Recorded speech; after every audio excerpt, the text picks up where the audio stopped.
It is all happening, big fella. We are 4 rounds in. Yep. As the dust starts to settle and the smoke clears, what are you making of it? It's been a cracking start to the season. Mickey, I honestly can't remember a season like it. Yep. I think a lot of it has to do with the Dolphins and their inclusion and why and how they've gone so well so quick. A lot of people didn't predict it. A lot of people thought they'll be lucky to win 3 or 4 games this year. Well, they've already won 3. Well, it feels like they've established a traditional rivalry already, having played 1 game against the Broncos. Yeah, and they'll decimate it as well. They've got This is where they're going to be tested, the Dolphins, because they've got out of that first month they've got suspensions and injury, especially to O'Sullivan, their playmaker, who's going to be out for most of the year with a torn pec. Yeah. So that's a big blow to them. But I think if you're looking at teams that have like really surprised this year, Yes.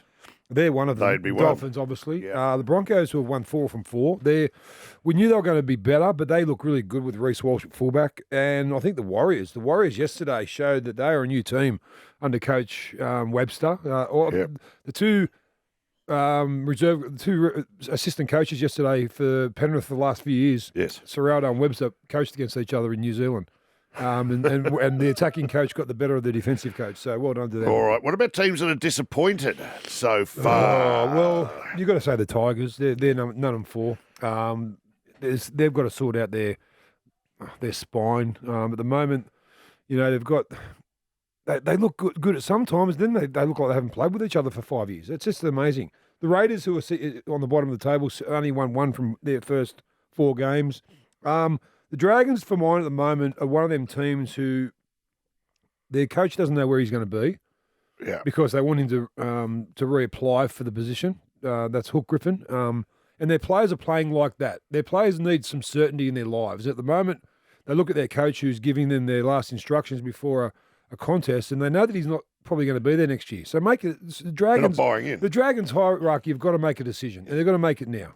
All right. Well, speaking of players, your best players of the first 4 weeks, any team, throw them up. Payne Haas is probably the player of the first month, the big front rower for the Brisbane Broncos, also New South Wales front rower. I think Tino Fasuamala-Awi from the Titans has been just as effective for this team. He's been really, really good. Then you've got a couple of guys who, I think Carraz, the winger for the Dogs, has been fantastic.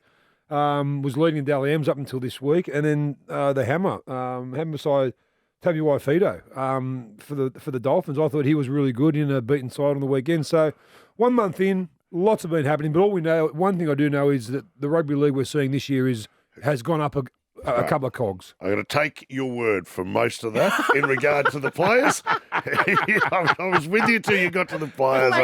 I'm nodding along like I know what you're talking about. Well, your knowledge is getting a lot better because some of the texts you sent me about the forward passes and stuff, you're right on the money. We might get to my new segment shortly. Oh, I hope so. We've got an opener for it. I have been studying. I know. I am trying. I know you are. I'm watching a bit of it. Bloody oath you are.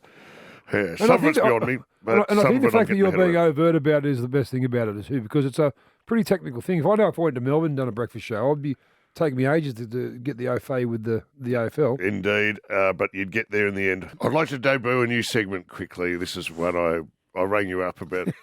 Look, full disclosure, I'd had a couple. Yeah, but But I've been badgering you to death with questions about rugby league. Yep. Because your Yoda-like advice is very important to me. Yep.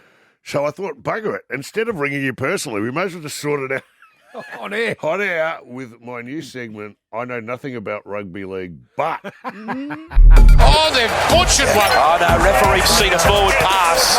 I don't know shit about Rugby league.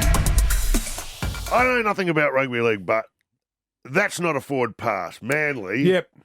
What the hell was that? That was a. Am I getting that wrong, or No, am I you're getting not it right. understanding the game? You're getting it right. And there's a couple of them on the weekend that weren't forward and they're called forward, and there's a couple that are forward and they didn't get called.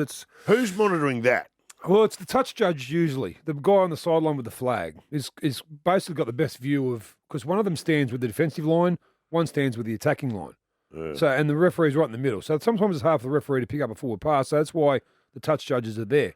But they're also working on a new concept to put in the ball like a chip to see whether the ball flows forward or, A chip. Yeah, they're spending money on trying to get a technique Like a GPS. a GPS type thing. I don't know. Look, I think that money could be well spent putting him back to the juniors. Don't worry about spending millions of dollars trying to put a chip in a ball when you can see with your own eyes. Well, that touched Joe must have been drunker than I was. I was watching it. Can I do one more quickly? Yeah. I know nothing about rugby league, but I'm guessing that wasn't Latrell's best field goal attempt. No. Yes.